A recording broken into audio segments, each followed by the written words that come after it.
your English podcast. Welcome back to the deep dive. Today, we're jumping into some really interesting material you sent us. Yes, all focused on English conversation skills. Right, specifically looking at why non-native speakers sometimes, aren't quite understood by native speakers. And also digging into some key daily habits that can, well, really help language learners improve. So our mission here is basically to cut through the noise, find the core reasons for miscommunication that these sources talk about. And highlight the most effective strategies, the practical habits they suggest. Get some real takeaways. Yeah, actionable stuff. And it's kind of meta, actually. One source you shared describes another podcast series. Oh, right. Exactly. It even quotes their specific greeting, something like, "Hello, everyone. Welcome back to the Your English podcast." You know the one. The best way to improve your English, write in the comments where you live. Yeah, I saw that. And it noted they aim for simple speech structure. So we're deep diving into sources that include a deep dive. Anyway, what really jumps out from all this material? Well, the big one, almost a constant refrain, is conversation practice. They insist it's fundamental. Not just a way, but the way. Pretty much. It's what makes speech lively, active, compared to just, say, reading or grammar drills alone. Okay. And the sources also pinpoint a big problem, right? This idea that learners often get stuck in their heads. Yeah, thinking too much before speaking, usually it seems stemming from a fear of mistakes. And that fear just freezes them up, hinders progress. Completely. Overthinking kills fluency. So the sources then broke down why misunderstandings happen. First up, accent versus pronunciation. Okay, that's a crucial distinction. Let's unpack it. So accent is more about your regional sound, the influence of your native language. Whereas dialect includes different words or grammar, like the Southern versus Northern California example they gave. Got it. And the key point is That having an accent isn't the real issue for understanding. I mean, not usually. as long as the pronunciation is clear. Exactly. The focus should be on making the sounds correctly. Think they versus is plus rhythm, intonation, stress. Not, trying to sound perfectly native. So clear sounds are key.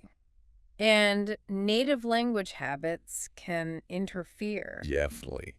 If your language doesn't have a sound, you might substitute. That needs targeted work. How do they suggest working on it? Practical stuff. Yeah. Using audio, recording yourself maybe with an app, even using a mirror. Mm-hmm.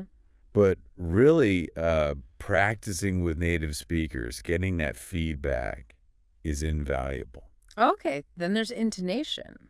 This is fascinating. English as a melodic language. Yeah, it's not just sounds, it's the music.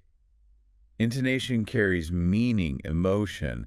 Where you put the stress changes things. Like present versus present. Exactly. And the rise and fall tells you if it's a question or a statement. And that fear factor comes back in here too, right? It does. Feeling insecure can make your intonation flat, hesitant, doesn't sound natural. So the fix involves listening and mimicking, recording yourself again. Right. Repeating audio, self-recording, doing specific intonation exercises to catch that English melody. Moving on, idioms and proverbs. Classic confusion point. Oh, yeah. Literal translation almost never works. Like their example, take yourself together for calm down. Makes no sense, literally. And many are cultural. deeply cultural. So learning them means using dictionaries, maybe special collections, watching shows. Keeping an idiom journal, they suggested. Yeah, and crucially, trying to actually use them in conversation. That's how they stick. Makes sense. Then grammar, the foundation. The bedrock for clear speech, according to these sources. A big issue is word order.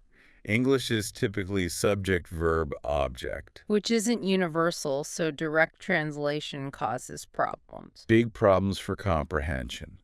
Understanding basic rules like tenses, simple versus continuous, or modals like will helps native speakers follow you. And they had that interesting point about not constantly comparing it to your native grammar. Right. It can actually seem simpler if you approach it on its own terms. Practice involves, well, exercises, sentence work, getting feedback. Lastly, speech speed. Too fast is bad. Definitely hinders understanding. Fluency isn't speed, it's smoothness, lack of hesitation. And speaking fast can come from insecurity, trying to rush past potential mistakes. Seems so. The advice is to practice speaking slower, using pauses deliberately. It syncs up thought and speech. Makes you sound more in control, less nervous, maybe. Exactly. Using a timer, recording yourself helps monitor that pace. So wrapping it all up, the big message is consistent habits. Consistent daily habits, yeah. Using various resources, audio, video, text, online tools. And getting feedback, that seems critical across the board. Absolutely. From native speakers, teachers, Hey. knowing why you're learning helps motivation. Oh, and one source mentioned engaging the audience, asking for interaction. Right. So the overall takeaway, overcoming these hurdles means focused conversation practice. Targeted practice on pronunciation sounds, intonation, idioms, grammar, and speech speed, all built on regular habits. It's definitely a multifaceted thing, but there's a clear path there. Practice, practice, practice on these specific areas.